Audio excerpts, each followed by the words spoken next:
Hello and welcome to Nithrania YouTube channel. You're watching another episode of the Game in a Nutshell series designed for explaining the board game rules. My name is Branislav Berec and in this video we're going to learn how to play another Undaunted game. This time it's called Undaunted Battle of Britain.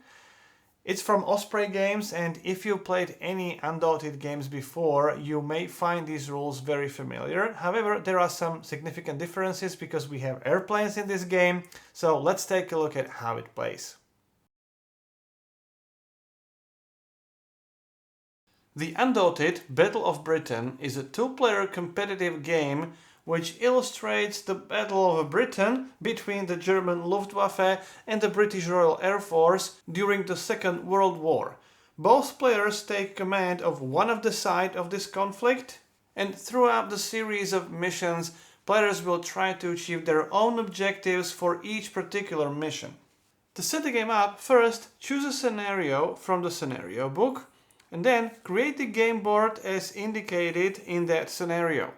Find the tiles with these letters and place them with the land side up, and then you can use the remaining tiles and place them with the ocean side up to create the rest of the board. You can return all the unused tiles back to the box.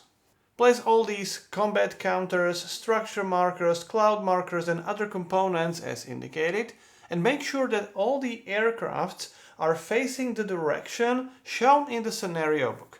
In addition, make sure they are with the correct side up. This is a face down side, this is face up. Then give this initiative marker to the side indicated in the scenario, in this case it's the Luftwaffe, and assemble the decks. Both players choose a side and take all the cards corresponding to that side. And then, again, based on the scenario, locate these cards in your deck and take all the cards marked with this D letter. Those are cards in your starting deck. We have them spread here, for example.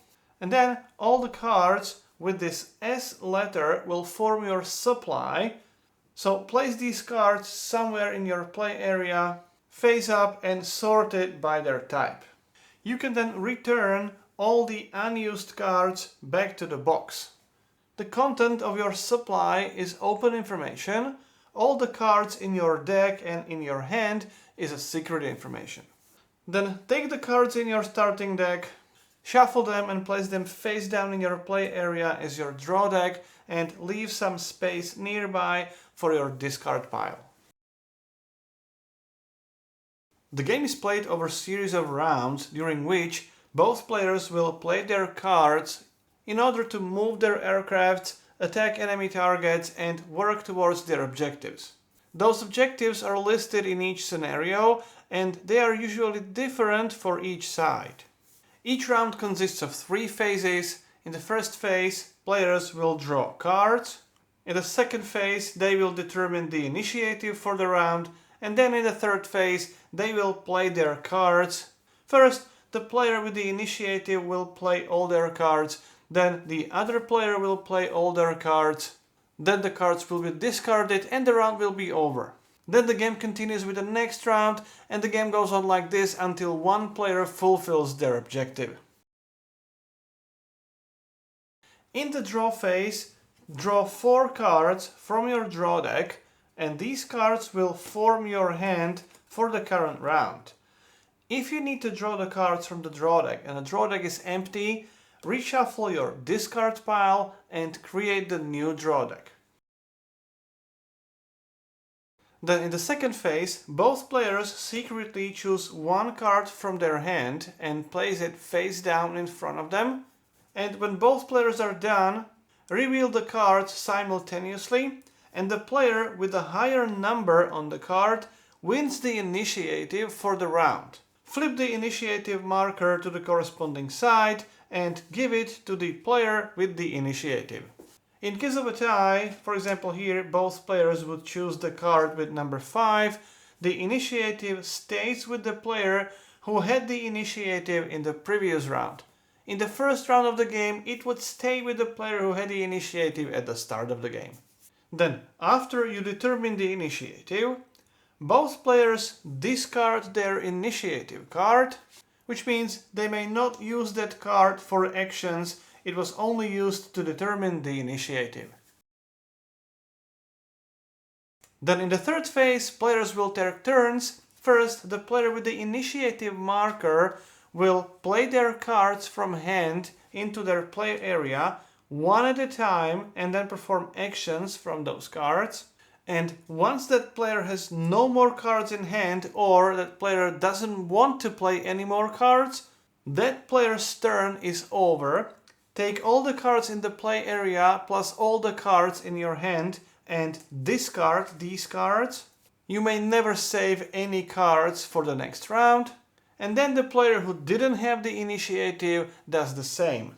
Takes all the cards in their hand, play the cards one by one and perform actions from those cards, and once finished, take all the cards in the play area and all the cards in your hand, put them in your discard pile, and your turn is over. That concludes the third phase and you can start the new round. Now let's take a closer look at how you play the cards, and let's say that this is our play area. So here we're going to play our cards. And in general there are two types of cards, these communication cards and then these combat cards. Those combat cards represent aircrafts. I will explain these communication cards first and then these combat cards. However, there's also a third type, these discord cards. The discord card doesn't have any actions, so you may not play that card.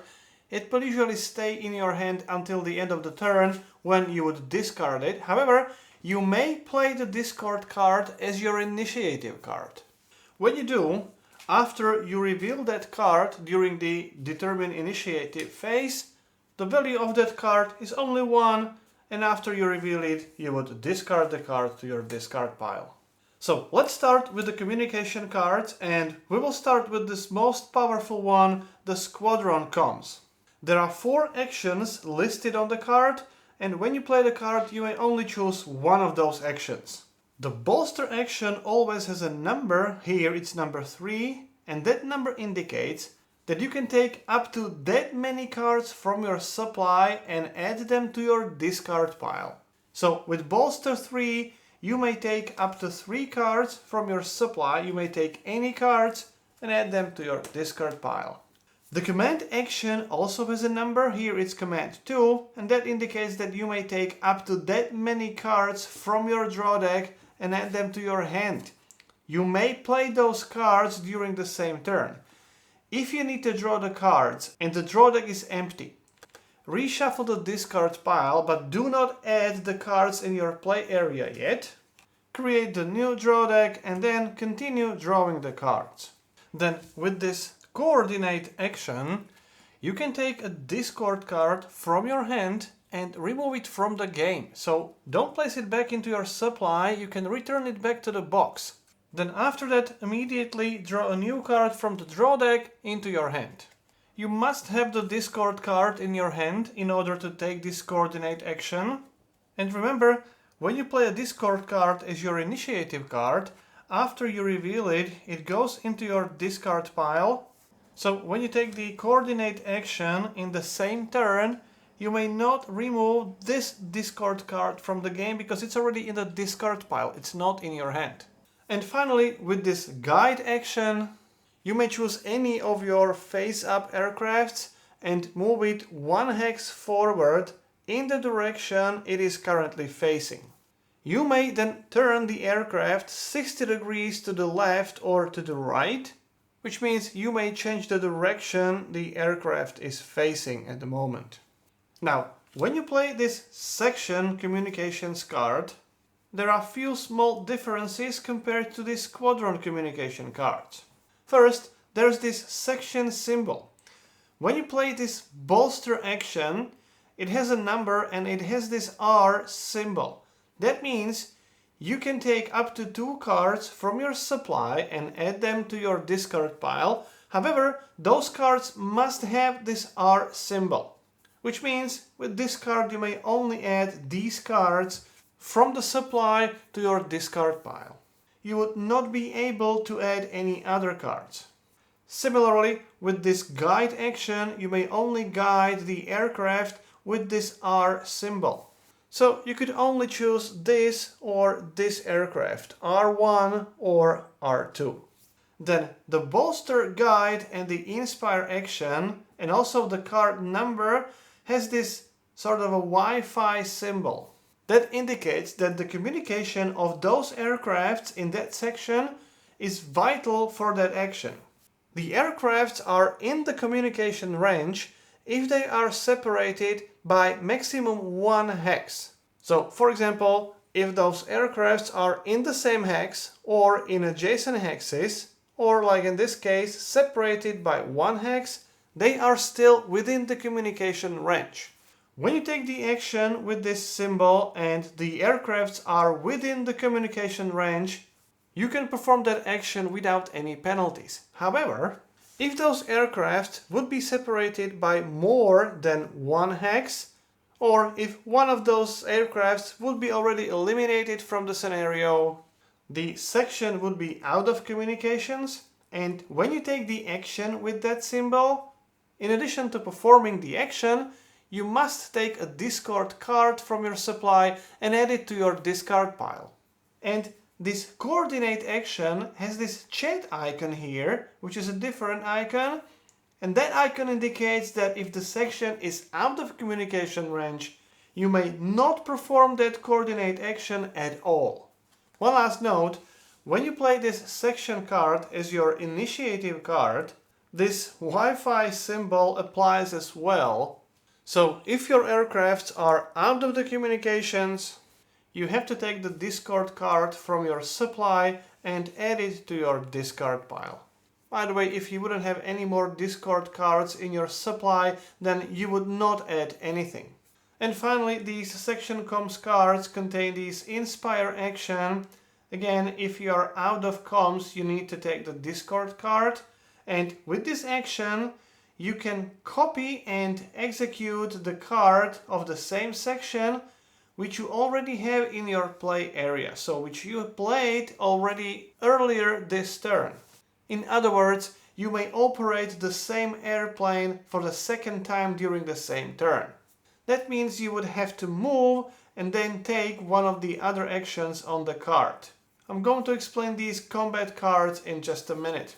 When you permanently lose one of the aircrafts from the section, that section will permanently remain out of communications. That means that anytime you take an action from this section comms card, you will have to take another discard card, and you will have to take that card even when you play this section comms cards for the initiative. If you want to avoid that, you can go dark. When you do, instead of playing the card, you return it back to your supply.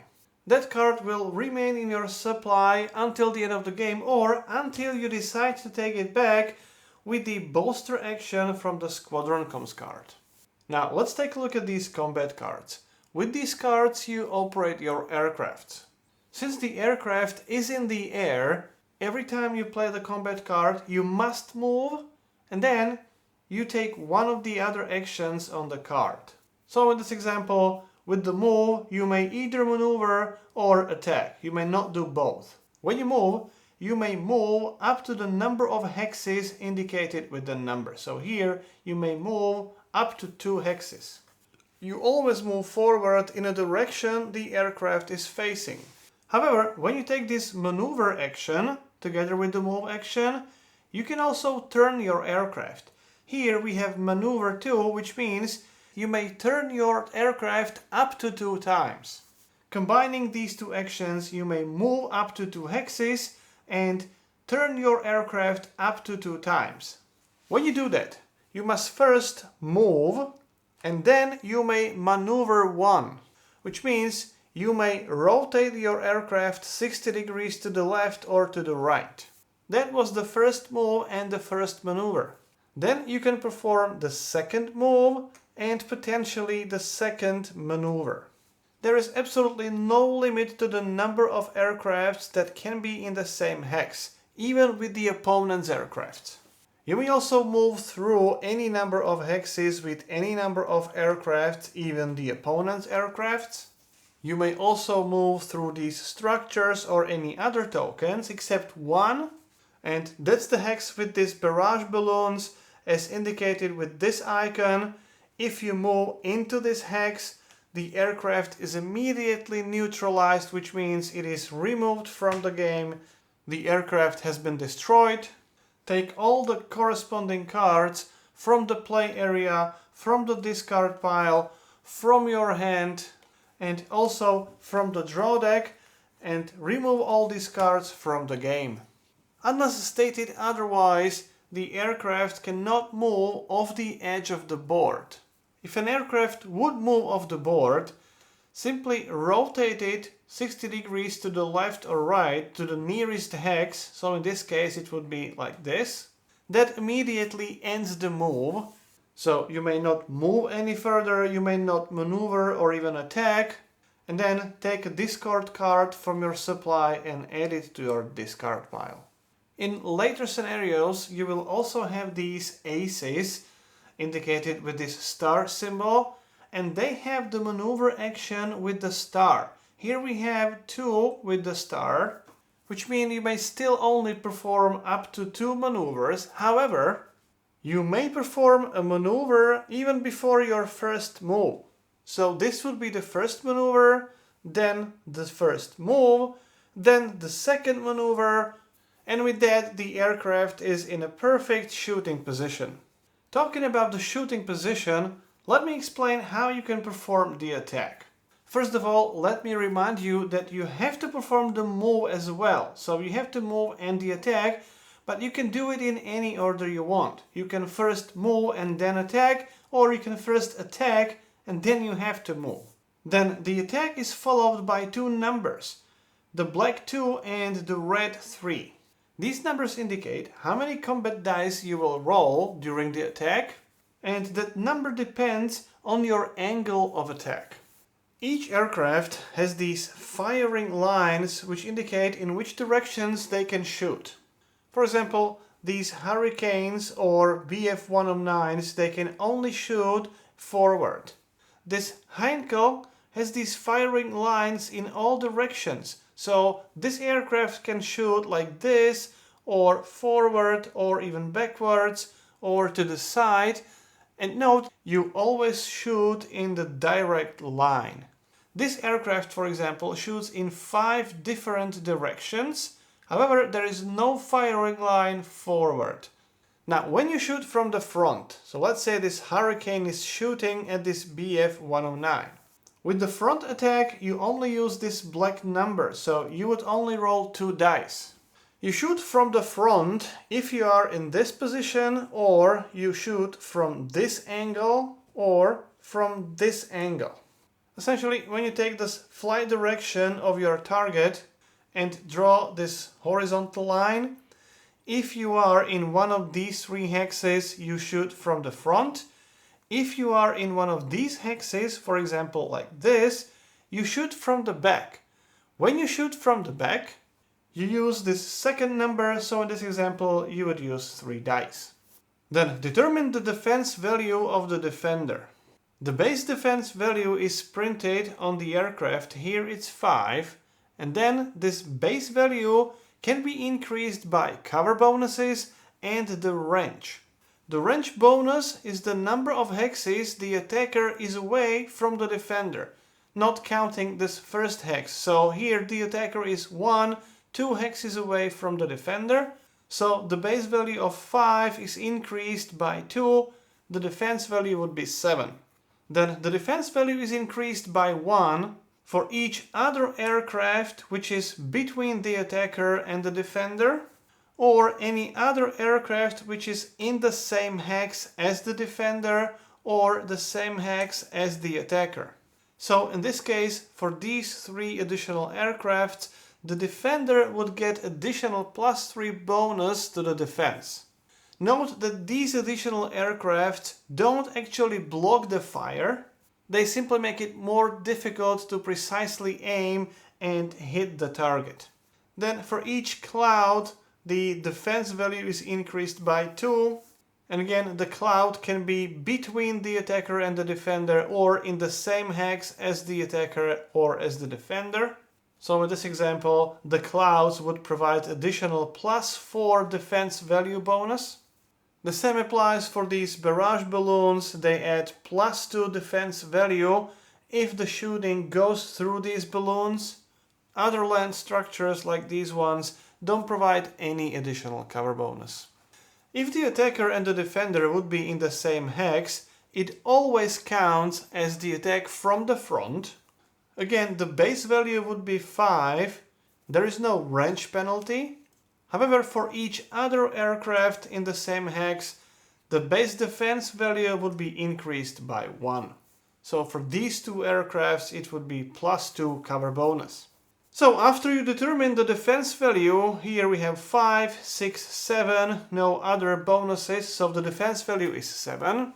Roll the dice. Here we are shooting from the back, which means we are going to roll 3 dice. And in order to hit the target, you need to roll the defense value or higher on at least one of those dice. Since the defense value was 7, here we have 1 9, which means this was a successful hit. It doesn't matter how many dice you roll with a higher value than the defense value, it always counts as 1 hit only. If you inflict a hit, the opponent must find the card which matches the defending aircraft. So here it's Y1, so the yellow one. And first, the opponent must check their hand and remove the corresponding card from their hand if possible. If not, then they have to check the discard pile. And again, we have to find yellow 1. And if there's no such card in the discard pile, they have to search the draw deck and they have to remove the card from the game, so return it back to the box. And you always remove only 1 card, even if you would have more cards in the deck or in the discard pile or in your hand. After you remove the card from your deck, shuffle that deck.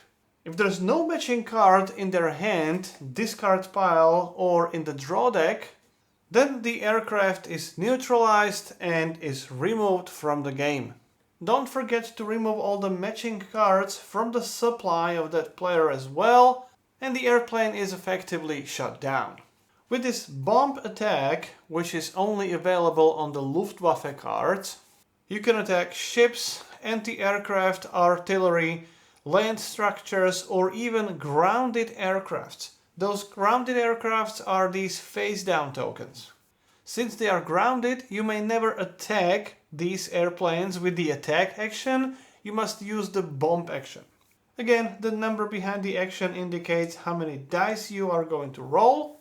And in order to perform that bomb attack, you need to be in the same hex as your target. So in this case, we are bombing this AAA.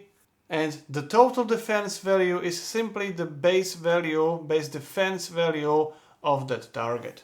If you successfully hit the target, remove that token from the game. So in this case, you would simply remove this anti-aircraft artillery. And if you manage to hit the grounded aircraft, that aircraft is neutralized, so remove that aircraft from the game and all the corresponding cards. And finally, only the Royal Air Force has this anti-air action. Here the number indicates that you will roll 3 dice. And you can choose any enemy aircraft, let's say this Heinkel, and the defense value is the base defense plus the range bonus from the nearest anti-aircraft artillery. So here it's this one, so the defense value would be 7, 8, 9. There is no additional cover bonus from other airplanes or clouds or other components. If the attack is successful, there is no real damage inflicted to that aircraft, so the defending player doesn't have to remove any cards. However, the token is flipped to the other side, to the face down side. That aircraft is now considered to be suppressed. It's out of action, it cannot perform any actions, and only when you play the corresponding combat card later in the game, do not perform any actions from that card. But you can now flip the token to the face-up side, and now the aircraft is ready again. The very last action we're going to talk about is this sail action, which is only available to Royal Air Force. With this action, you may choose any number of ships on the game board and move them one space in the direction indicated by these arrows. Ships never change the direction, and they may enter hexes with any number of other tokens. If the ship would move off the edge, it instead escapes. Escaping with certain number of ships is usually your objective in certain scenarios. When any player completes their objective, the game ends immediately with the victory of that player. So that's how you play Undaunted Battle of Britain. If you have any questions or comments, I'll do my best to answer as many as I can. If you like this series, please subscribe. You can support the channel on the Patreon page. My name is Branislav Berec, you've been watching Game in a Nutshell, and hope to see you next time. I would like to thank everyone who has ever supported the channel, and especially the current supporters listed on this page. If you too would like to support the channel in creation of videos like this and other video tutorials and other content on this channel, please visit the patreon.com/Nithrania.